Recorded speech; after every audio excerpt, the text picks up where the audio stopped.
let's go back to the year 2003. Low-rise jeans were still a thing, or at least, they beat skinny jeans. Come on, those things were peak. Yeah, I just regretted what I said. Those things are not peak. Anyway, The Simpsons Hit and Run video game got released, Max Payne 2, Ratchet and Clank Going Commandos, Call of Duty, and finally... Had an unexpected reprieve. Do exactly as I say. Yeah, this guy really traumatized the shit out of me. Anyway, the PS2 was still in its third year, and cinema was still cinemering.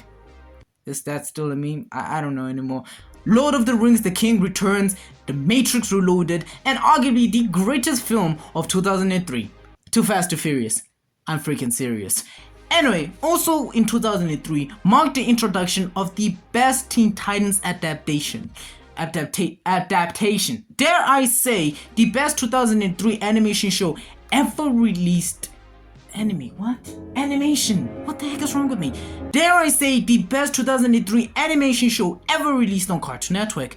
Teen Titans, the TV show, is what people think of when you mention Teen Titans, and rightfully so. And yes, I know what I said is a bit extra or a bit exaggerated, but honestly, this show is quite generational and way ahead of its time. It took the Teen Titans team and made them relatable, offered excellent character development, and the humor still holds up to this day. Here's a couple of clips.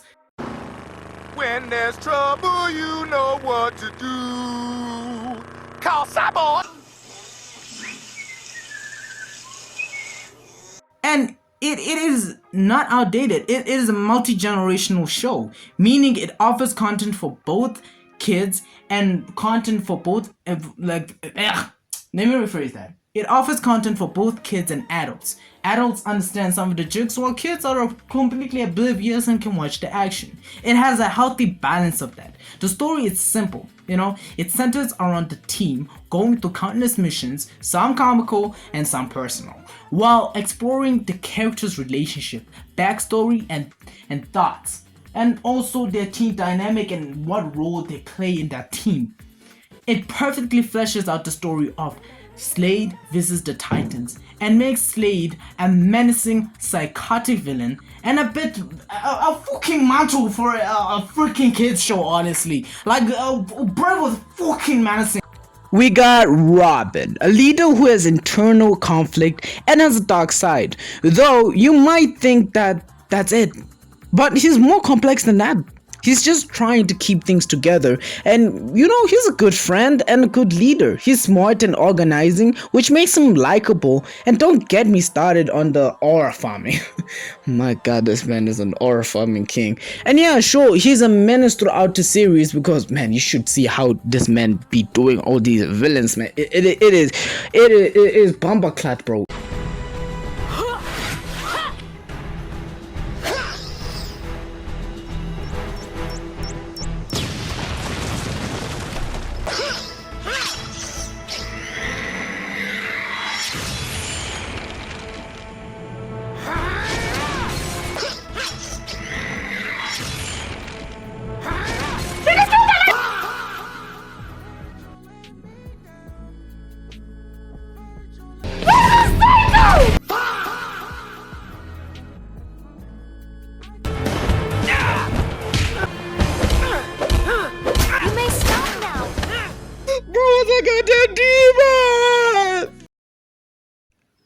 Next we get Beast Boy. He is a comic relief and honestly he can be annoying at times, but he's lovable. His relationship with Raven is always a messy one and seemed to be a fan favorite because Beast Boy is that one annoying guy that likes to annoy this chick, and this chick sort of like tolerates him and eventually they fall in love and shit. In another way, he just changes and he becomes less, intolerable and more of a really fun guy, because in the beginning he was a fun guy but in a very intolerable way. Like most of the people weren't just rolling with him, only Cyborg, and some were just tolerating him. Now people are rolling with him, the whole team is really vibing with him and stuff. He can still be a douche and be annoying, but it's not really to an extent where it causes a problem, like that one story where they went into Raven's head because of his annoyance and trying to understand her. Which, to be fair, yeah, but you could have just asked her. Honestly, dude. But anyway, whatever. Cyborg is another comic relief. He's sort of the big bro of the team, though he's thoughtful, and likes to knock some sense to Beast Boy. What was that sense in that one? And actually, I have a problem with that one episode. But anyway, there's really nothing to hate about this guy. He's just laid back and keeps the peace. He's funny occasionally, as any cyborg would be. I mean, if you really have a robo ding, you probably need to be funny at this point. Anyway, Starfire is like that one friend who sees the good in the worst of things. But hey, who doesn't like that? Starfire is naive and a bit gullible, to no fault of hers actually, as she doesn't know human nature. And I like throughout the series that she learns more about human nature, and also she learns more and more about her feelings for Robin. That's why we got that. Is it infamous? I don't know. It's not famous for the wrong reasons, but it's that famous kiss that we got between them in like the Tokyo movie. Yeah. That I feel like that was the payoff. But anyway, whatever. And finally, Raven. Oh my god! Oh my god! Whoa! Nah. Yo, I think it's an understatement to say that Raven just made something feel alive inside of me. It just felt, and from that moment, I don't know what to do. I just felt something. It's just, okay, calm down. Yeah, she's the logic of the team, and not afraid to say the truth, and nothing but the truth, no matter how brutal it is.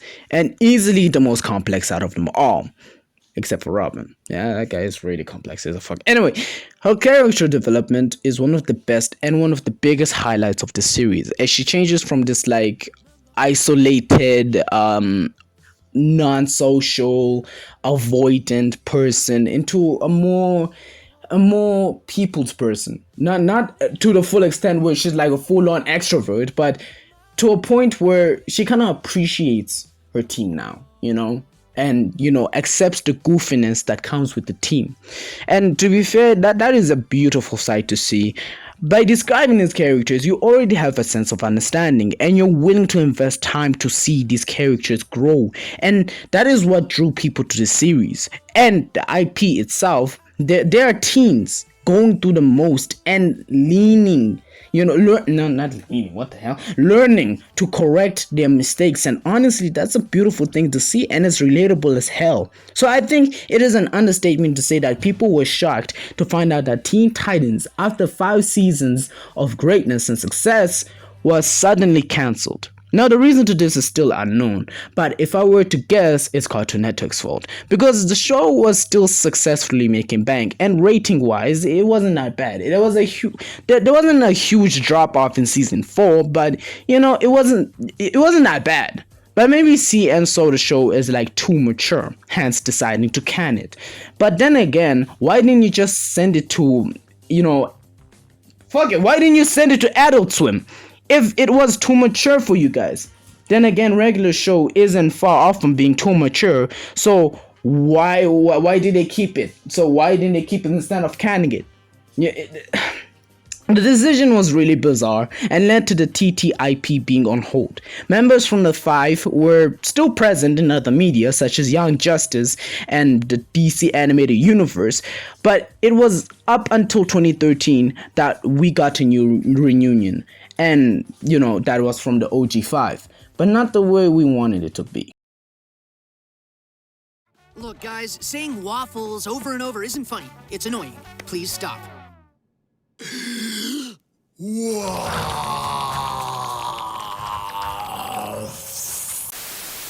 sure to take my skivvies out of the sink before you use it. Those aren't pillows. Teen Titans Go. Now, if you have already not known, this TV show, or whatever this thing is, was released in 2013, and oh boy, people did not like it. It was so different from the O3 show and featured a lot of different styles. I like the episodic yet driven, story driven TV show, the O3 one. Teen Titans Go was purely episodic and explored odd topics that superhero shows typically don't explore. And honestly, I don't hate the show. I do appreciate that it's trying to be something different, but then again, it rubs me off the wrong way that Cartoon Network hasn't greenlit a season 6, and it also rubs me the wrong way that the writers are trying to pity themselves. Why? Like, why are you making unnecessary hate towards your show when there's already hate? Like, unnecessarily more hate. Like, why? I mean, to be fair, there's a lot of reasons why people don't like the show. Mainly the difference in quality between it and the O3 show.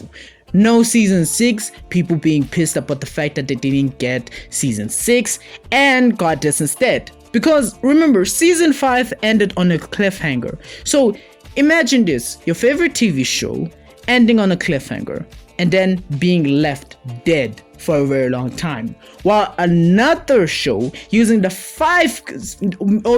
core main characters from the show that you loved and using the same voice actors or the same actors, being planned to be reimagined to another demography. Now do you know that pain? Now do you know the feeling? If you still don't know the feeling, then maybe your show has not been cancelled or left on the cliffhanger. But I know this feeling because I can relate. But to be fair, I'm more angry at Cartoon Network than the show, honestly, because they had the power to greenlight season 6 and chose not to. And then they play Teen Titans Go on the freaking network all day. They don't even give it all day. Like they don't have they don't have any other shows. Gumball, Johnny Test, regular show, Adventure Time, We Be Best, heck, even throw in the Crack of the Creeping and Apple and Onion. Like, those shows are legit bangers and they're not being played because of Teen Titans Go. No. Because of the scheduling of Cartoon Network. And if there's gonna be one thing I absolutely despise Teen Titans Go for, is that, yeah, sure, the characters are dumb, but the character that they made the most dumb, the most butt of the joke character ever in the show is the one that was most serious in the previous show, Robin. What the hell? They really massacred my boy in this show. But yeah, that's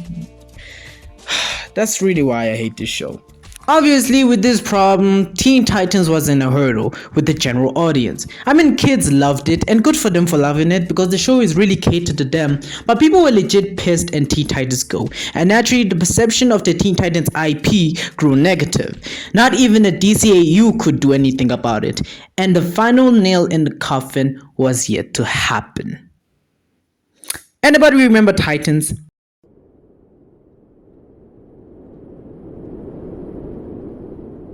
Yep, thought so. You remember when I said the O3 show was too mature? Well, Titans takes it to a whole new other level, and a bit too far. I mean, the show is too dark, and again, I don't hate the show. They were basically live action DCAU, but what I think is the reason why the show doesn't click is because it's not what people were looking for. It doesn't have the cozy vibes that the O3 show had, and that's fine. Honestly, maybe that's not what they were going for. But due to the mixed reception and the view count, it didn't rejuvenate the IP as much as HBO or Warner Bros. Wanted it to rejuvenate it. And really, it was kind of a last-ditch effort to kind of rejuvenate the whole IP before it kind of flatlined. Well, now it's 2026. The IP might as well be dead at this point if it wasn't for the comics or the rumored Teen Titans movie. Otherwise, I'm still saying it is good as dead. It's still a damn shame that we didn't even get season 6 to finish the 2003 story. But honestly, the chances of that ever happening are damn goddamn slim. But I will always hold Teen Titans close to my heart for the laughs, the trauma, and damn near the sadness, because that shit gets you all all the time. Whether you enjoy the O3, the TTG, or the Titans, it's really up to you what your choice is. To be fair, when I look at the whole IP of Teen Titans, it has been the 2003, the great show of 2003, then it has been Young Justin, then been a couple of DCAU movies, and then it is the pulverizing Teen Titans Go, and then another set of DCAU movies, and then it's Titans. After that, there's really nothing new from Teen Titans. The only thing from Teen Titans IP that's really going for them is still the pulverizing TV show Teen Titans Go. I think they're going for the 10th season now. But yeah, really, I don't know what to do anymore. I mean, such an awesome IP, blasting all cylinders coming from the beginning to such a very mid and honestly quite bad end is just raising alarms. I mean, how did we go from 2003, arguably one of the greatest TV shows, animated TV shows of all time, to Titans?